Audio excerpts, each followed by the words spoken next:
नमस्कार, आप देख रहे हैं कुरुक्षेत्र और मैं हूं आपके साथ स्वाति श्रीवास्तव।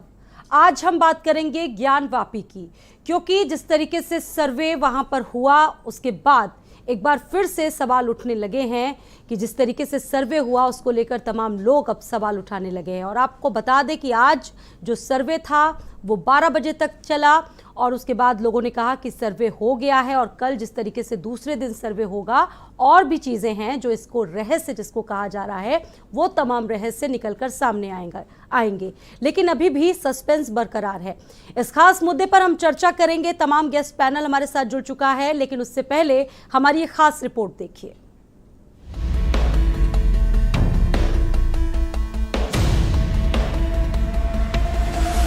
यूपी की धर्म नगरी वाराणसी का श्रृंगार गौरी मामला इस वक्त चर्चा का विषय बना हुआ है। इस मामले में शनिवार को ज्ञानव्यापी मस्जिद का सर्वे हुआ। कोर्ट के मुताबिक सर्वे का काम हुआ। कोर्ट कमिश्नर की निगरानी में सर्वे के दौरान दोनों पक्ष मौजूद रहे। एडवोकेट कमिश्नर बदलने की मांग कोर्ट से खारिज होने के बाद सर्वे के पहले दिन एडवोकेट कमिश्नर ने मस्जिद के तहखाने में 4 कमरों और पश्चिमी दीवार का सर्वे किया। सर्वे के दौरान एडवोकेट के सहायक, वादी और प्रतिवादी के साथ ही दोनों पक्षों के वकील भी मौजूद रहे। डीएम कमिश्नर की मौजूदगी में हुआ ज्ञानव्यापी मस्जिद का सर्वे। वादी और वकील भी रहे मौजूद। सुरक्षा के कड़े इंतजामों के बीच सर्वे। 500 मीटर के दायरे में दुकानें बंद। 15 मई को भी सर्वे होगा। रिकॉर्ड में है ये सारी चीजें और तीनों पक्षों का, प्रशासन का, वादी का, प्रतिवादी का, तीनों पक्षों का इस सर्वे में भरपूर सहयोग मिला है। किसी ने कोई रोका टाकी नहीं की और ये कमीशन की कार्रवाई कल भी सुचारू रूप से जारी रही। जैसा कि न्यायालय ने आदेश दिया था, जो समय निर्धारित था, प्रातः 8 बजे कमीशन, वादी, प्रतिवादी सभी लोग वहाँ, प्रशासन की व्यवस्था चाक चौबंद थी, उससे हम सभी लोग संतुष्ट भी हैं और कार्रवाई फिर 8 बजे प्रारंभ हुई। जानकारी हम लोगों को नहीं है, हम लोग अंदर थे। वादी ने ये बताया कि परिकल्पना से चीजें परे मिली हैं, जो 3 तहखाने खुले। अरे ऐसा है, वो बताया, जो बताया मामला न्यायिक है। ये न्यायिक आप लगातार मांग कर रहे थे, क्या उन तहखानों से ये हिंट दे दीजिए, क्या वैसी चीजें मिली? अभी कुछ नहीं बताना है। इतना कहना है कि पक्ष और विपक्ष सभी लोग मिलकर के हर्षित वातावरण में यह सर्वे पूरा हुआ। बस इतना बस जो है हमें, जैसे कमीशन की सर्वे की कार्रवाई प्रारंभ होती है वैसे नियमानुसार प्रारंभ हुई और प्रारंभ से लेकर के 12 बजे तक किसी भी प्रकार का कोई विरोध, कोई न पक्ष किया न विपक्ष किया। हमारी शासन प्रशासन सभी लोग मौजूद थे। 4 घंटा बिना बाधा के सर्वे कार्रवाई कंटिन्यू चली। मैंने कहा ना, सर्वे बहुत ही शांतिपूर्ण तरीके से, दोनों पक्षों की सहमति से, प्रशासन के सहयोग से बहुत ही निष्पक्ष रूप से करवाया गया है।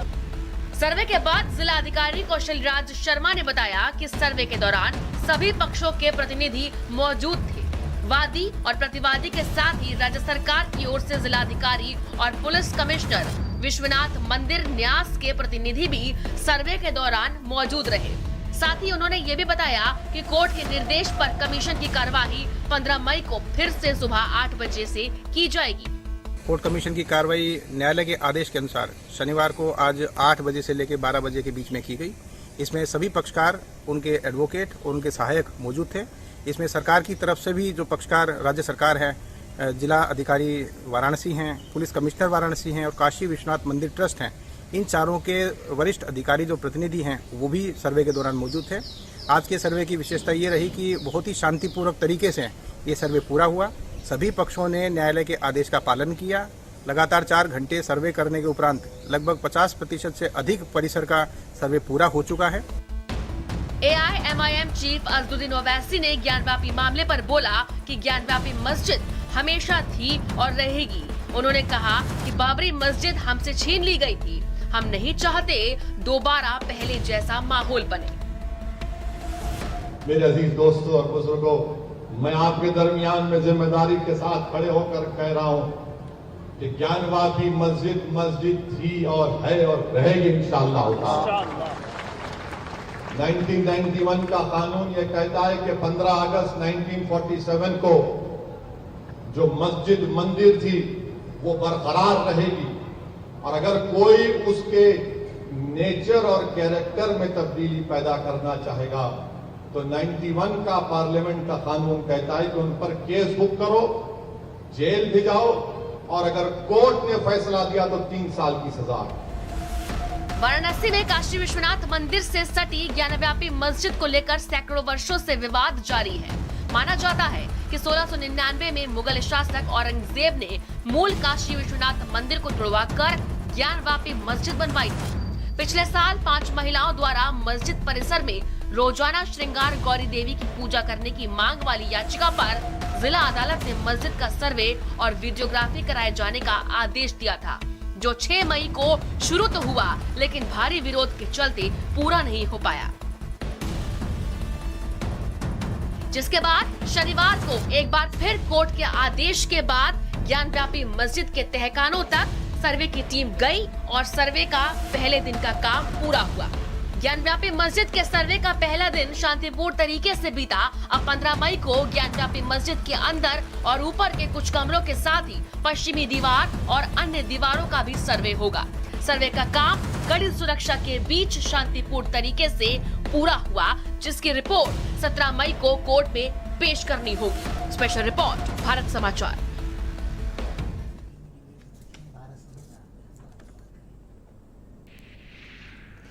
तो आज सुबह 8 बजे से 12 बजे तक सर्वे का काम पूरा हुआ, सर्वे अच्छे से निपटा और कल एक बार फिर से सर्वे होगा, जिसके बाद और जो चीज़ें हैं, जो बताया जा रहा था, जो रहस्य था, कहा जा रहा था, तमाम रहस्य निकलकर सामने आ जाएंगे। वो तो कल के बाद ही देखने को मिलेगा।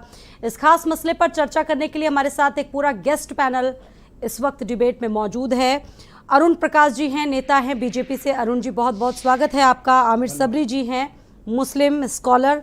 आमिर जी, आपका भी स्वागत।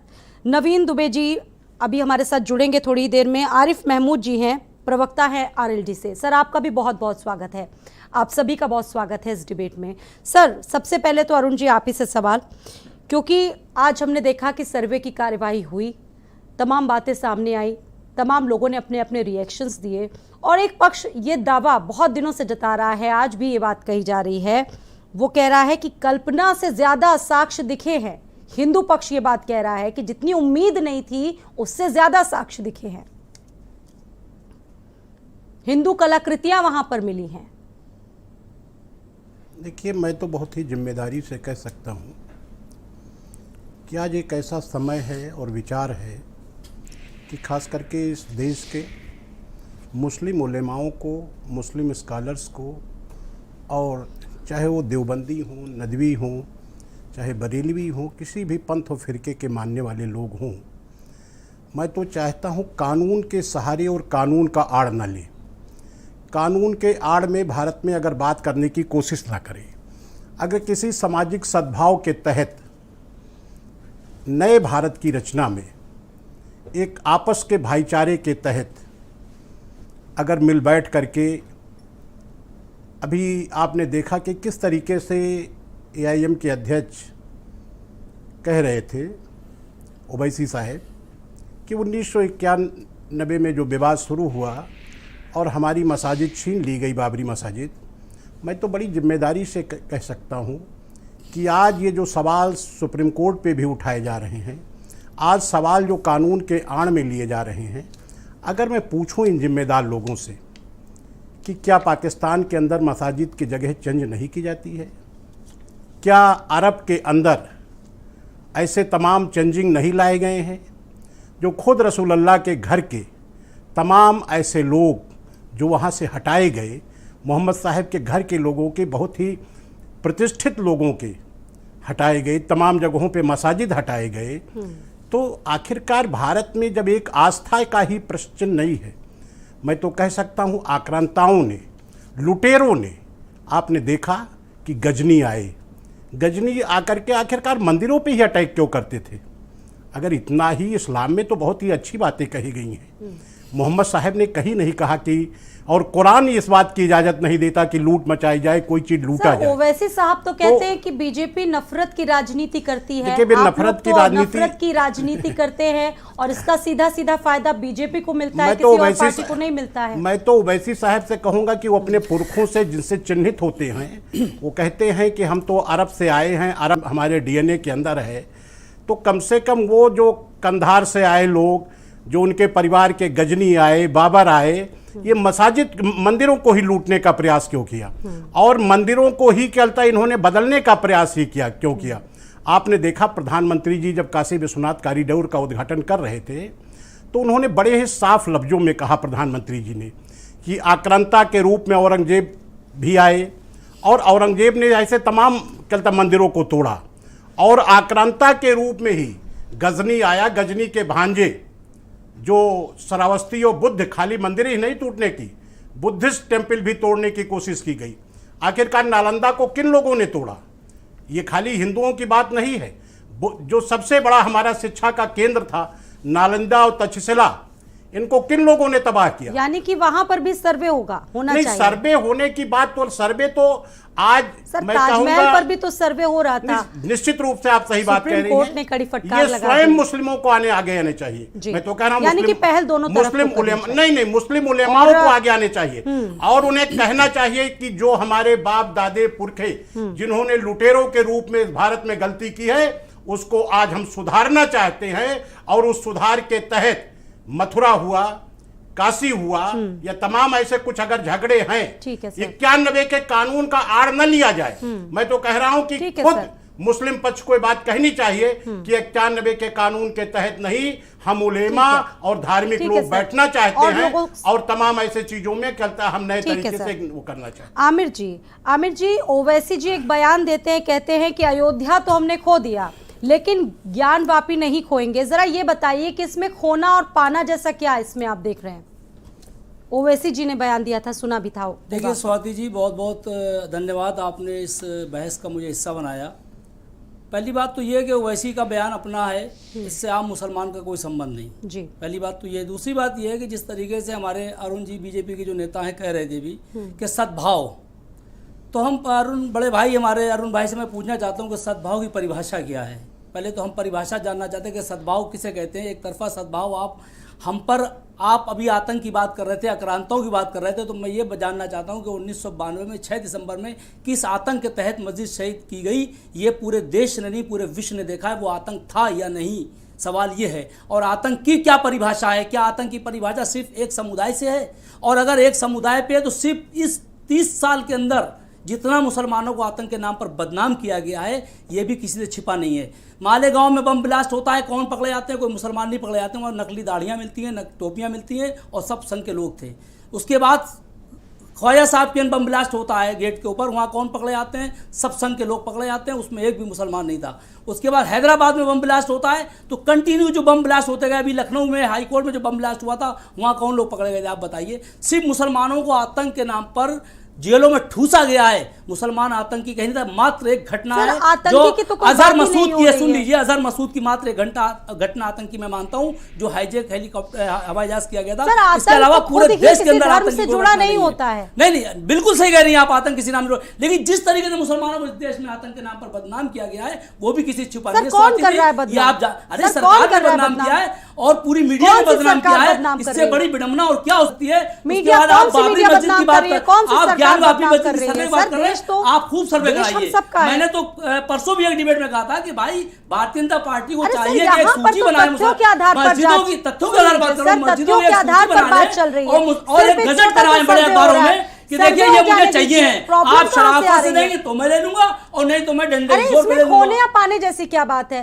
क्या चीज? अगर ओवैसी जी कहते हैं कि ये हमने एक बार खो दिया है, हम दोबारा नहीं खोने देंगे, तो मैंने पहले ही कह दिया था, ये ओवैसी का अपना बयान है, इसका मुसलमानों का कोई संबंध नहीं है, आप समर्थन नहीं, और ना ही वो हमारे नेता हैं। ठीक है, लेकिन जो ओवैसी ने बयान दिया है उसकी जिम्मेदारी उनकी है। ठीक है, आम मुसलमानों की इससे जिम्मेदारी नहीं है। लेकिन जो टेक्निकल बात है, जो तथ्यों पर आधारित है, मैं वो बात कर रहा हूँ। सर वही तो बात हो रही है कि कार्रवाई चल रही है। सुन लीजिए मैडम, स्वाति जी सुन लीजिए, बाबरी मस्जिद का कोई दूर दूर मामला नहीं था, विवाद था सिर्फ राम चबूतरे का, जिसकी बाउंड्री करने की इजाजत ना तो एडिशनल जज ने दी थी, ना डिस्ट्रिक्ट जज ने दी। उसके बाद जैसे ही देश आजाद हुआ 1949 में वहाँ मूर्तियां रख दी गई रातों रात, और उसके बाद अरे तो सर आप अदालत सुन लीजिए, आप अदालत कार्रवाई कर रही है तो किसी ना किसी आधार पर कार्रवाई कर रही है ना। स्वाति तो जी, क्या उस कार्रवाई पर आप सवाल उठा देंगे? अदालत का दुरुपयोग किया जा रहा है अदालत के नाम पर। कौन दुरुपयोग कर रहा है? सरकार कर रही है। सरकार तो कह रही है कि हम साथ में नहीं है, कोर्ट अपना काम कर रहा है, कुछ लोगों ने याचिका दायर की, अपना काम करेगी और सारा काम कर देगी।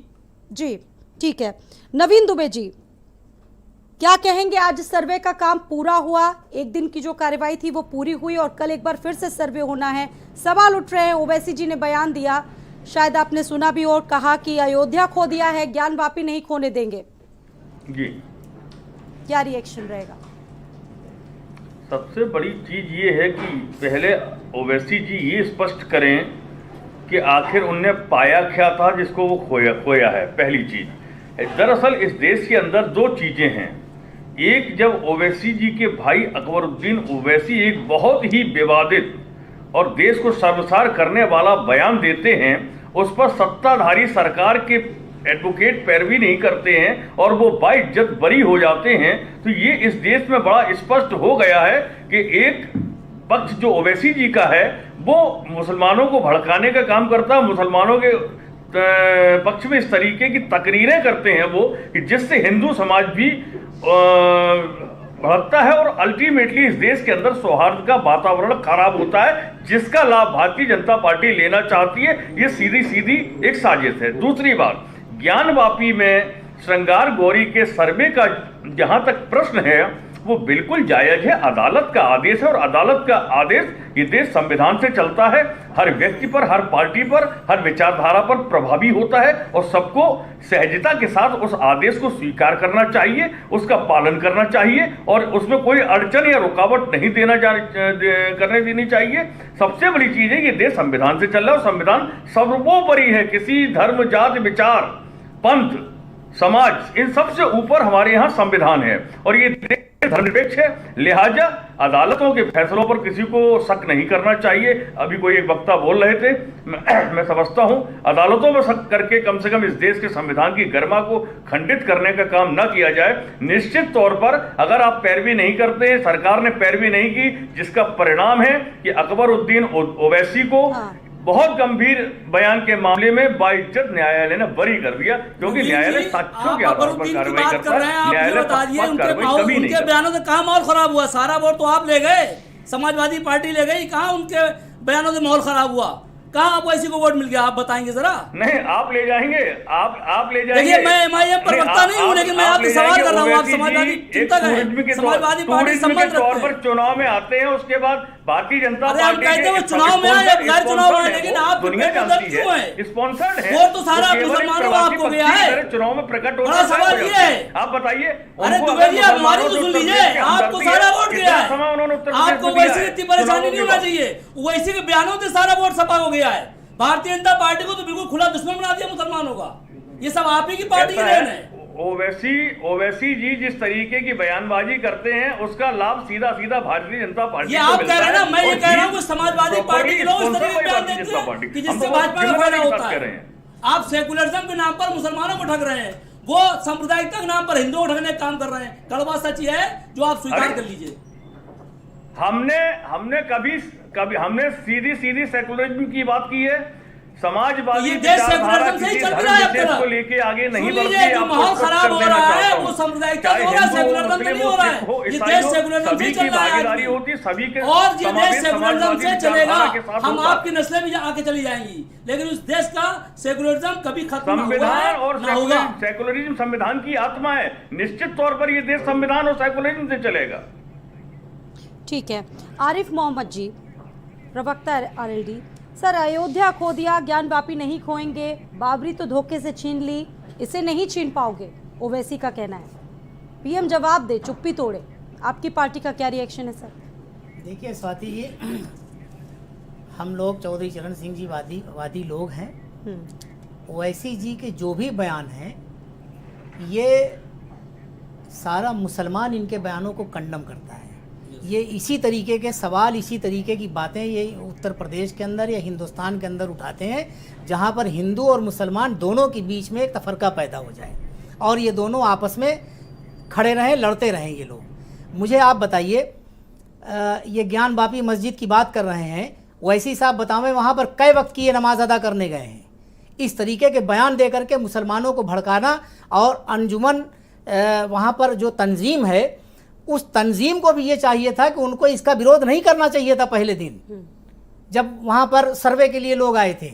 इनको चाहिए था कि आपको बिल्कुल खुला छूट दे देना चाहिए कि भाई आप सर्वे करिए। आज अगर वो ये लोग न रोके होते, ये कहीं ना कहीं ऐसे ही मौलवी मौलानाओं के बातों पर आकर के ये अंजुमन इंतजामिया कमेटी के भी लोग खड़े हो गए उनके पक्ष में कि नहीं आप सही कह रहे हैं, कोर्ट में जाना चाहिए, सर्वे नहीं होना चाहिए, ये नहीं होना चाहिए। ये देखिए आखिर में क्या हुआ, क्या उस कमेटी के लोगों ने सर्वे हाईकोर्ट के आदेश को रोक लिया? जब नहीं रोक सकते, आप नहीं सब कुछ कर सकते, तो आप संविधान की मर्यादा को क्यों तार तार आप करते हैं? हमारा तो सवाल ये, मुसलमानों से भी हम एक सवाल करते हैं। और उत्तर प्रदेश के अंदर हम आपके इस डिबेट, आपके इस चैनल पर मैं ये कहना चाहता हूं उत्तर प्रदेश के मुसलमानों से कि मुसलमानों जहां भी खड़े होकर के तुम हो सके आप ओवैसी जी के बयानों का आप विरोध करिए। आज ओवैसी जी बोल बोल करके हम लोगों को भारतीय जनता पार्टी का दुश्मन मुसलमानों को बना रहे हैं, और आखिर में क्या होता है, ये हैदराबाद चले जाते हैं, इनका भाई वहां पर निकल करके। मैं ये कहता हूं आप हैदराबाद के अंदर 8 सीटों पर क्यों चुनाव लड़ते हैं आप? आरिफ साहब, ये बात बिल्कुल सही है कि ओवैसी को कंडम करना चाहिए और मुसलमान करता है, लेकिन जहां तक ओवैसी का तो खाली ओवैसी में इल्जाम देना मुनासिब नहीं समझता मैं। सुनिए, सारी सेकुलर पार्टियों का यही रवैया है कि भारतीय जनता पार्टी को टारगेट करती है, अपना उल्लू सीधा करती है, चाहे उसमें समाजवादी पार्टी हो, चाहे आपकी राष्ट्रीय लोकदल हो, चाहे कांग्रेस पार्टी हो, लगभग सबका रवैया एक जैसा है। देखिए आरिफ साहब, इस बात से हम आपकी सहमत नहीं है कि खाली आप ओवैसी को टारगेट बनाए। नहीं, अगर आप यहाँ पर बैठ करके इस तरीके से बोल रहे हैं, आप क्या कर रहे हैं?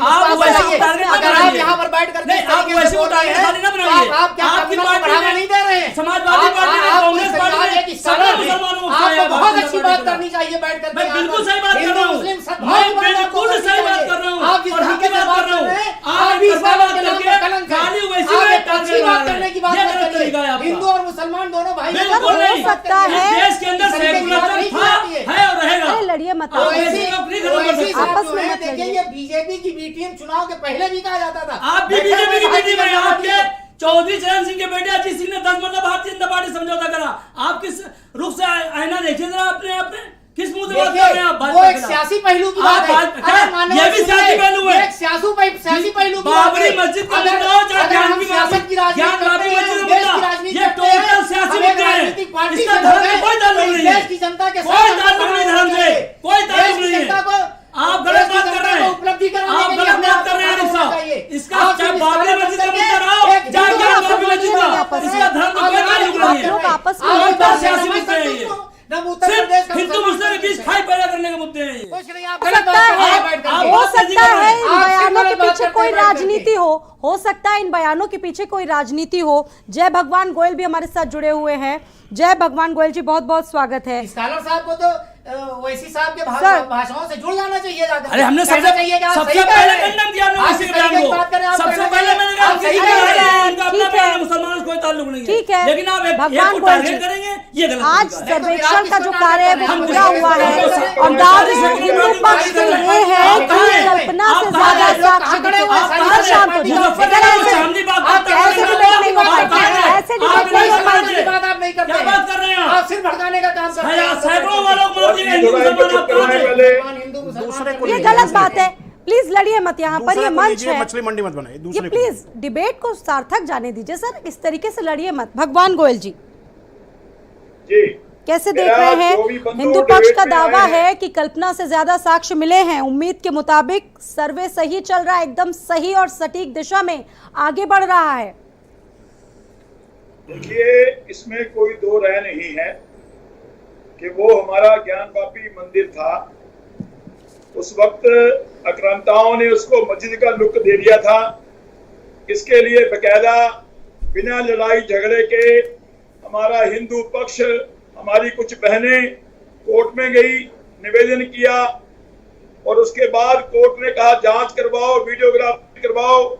इन लोगों ने आके विरोध किया, यहाँ तक कि जज को धमकाया गया, डराया गया। इंतजामिया कमेटी ने खुलेआम कहा हम होने नहीं देंगे।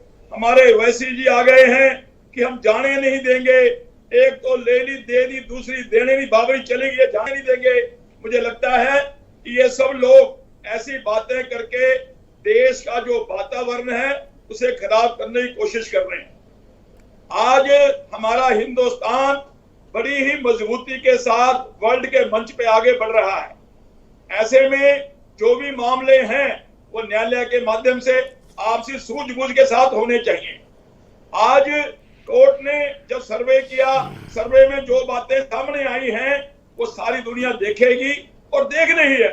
और वैसी या मुस्लिम पक्ष के लोग बिना वजह से भगवान जी, ऐसी बातें भगवान गोयल जी, बाबरी शहीद हो गई थी। भगवान गोयल जी, बार बार उस एक्ट की दुहाई दी जा रही है, 92 वाला जो एक्ट है उसकी दुहाई दी जा रही है कि सीधा सीधा उल्लंघन हो रहा है 92 एक्ट का। ओवैसी कर रहे हैं, बहुत से लोग कर रहे हैं। जो 91 का एक्ट है उसका इस बात से कोई लेना देना नहीं है। अभी सर्वे हो रहा है, कोई तोड़ फोड़ नहीं हो रही, कोई निर्माण नहीं हो रहा, अभी सर्वे हो रहा है। सर्वे होने के बाद जो निर्णय कोर्ट देगा उसके बाद बैठ करके चर्चा होगी, सिस्टम देखेगा, न्यायपालिका देखेगी, प्रशासन देखेगा। मगर उससे पहले ही सर जिस इसमें तरह लेने से देने जैसा या छीनने जैसा तो ऐसा कुछ है नहीं, क्योंकि कार्रवाई कोर्ट कर रहा है, एक सर्वे हो रहा है और उसके बाद चीजें क्लियर हो जाएंगी, तो इसमें दिक्कत किसको हो सकती है? दिक्कत है इन लोगों को हो रही है जिन्होंने पहले भी, जब राम जन्मभूमि बाबरी मस्जिद का विवाद था, हमें 500 साल तक लड़ाई लड़नी पड़ी, 5 लाख लोगों ने बलिदान दिया, 6 दिसंबर को ढांचा तोड़ना पड़ा, अब सारी चीजें खुदाई हुई, सुप्रीम कोर्ट का फैसला आया, मुस्लिमों का ये भी मानना है, ठीक है हुआ। सर, मुस्लिमों का ये भी मानना है कि ऐसे मसलों के द्वारा जो मुस्लिम पक्ष है उनमें खौफ, एक भय, एक डर पैदा करने की कोशिश की जा रही है। मुस्लिम डर रहे हैं। देखिए, किसी मुसलमान को कोई डराने नहीं गया, कोई धमकाने नहीं गया, उल्टा ओवैसी जैसे लोग मुसलमानों को कोई डरने की बात नहीं है, ये कानूनी रूप दिया जा रहा है, कानून हिंदुओं को चुनौती दे कोर्ट रहे जो कह हैं, रहा है उसमें हमें दोनों पक्षों को धमका मानना रहे चाहिए हैं बात। कि 15 मिनट का टाइम दे दो, हम 25 करोड़ को देख लेंगे, 100 करोड़ को। कभी कहते हैं कितने रहेगा मोदी। भगवान जी सुनिए, 40 करोड़ जनता से डर के 90 करोड़ जनता को गुमराह किया जा रहा है। इससे बड़ी और दुर्भाग्य की बात क्या हो सकती है? आप कैसी बातें कर रहे हैं? देखिए, मुसलमानों का दहशत दिखा दिखा के, डर दिखा दिखा के 90 करोड़ का वोट बटोरा जा रहा है। ये तुष्टीकरण की राजनीति कहां से शुरू हुई? आप लोग दूसरों पे आरोप लगाते हैं, लेकिन भाजपा के लिए तो खुल के बोलिए, ये भी तो तुष्टीकरण की राजनीति कर रहे हैं। चलिए ठीक है, इसमें भाजपा सर्वे पर सस्पेंस अभी भी बना हुआ है। सर्वे के बाद बहुत सारी जो टकरार है वो देखने को मिल रही है, और जिस तरीके से सर्वे कल का पूरा हो जाएगा उसके बाद आगे की क्या रणनीति होगी ये खुद ब खुद सबके सामने आ जाएगा। फिलहाल रुक रहे हैं एक छोटे से ब्रेक के लिए, जल्द लौट रहे हैं।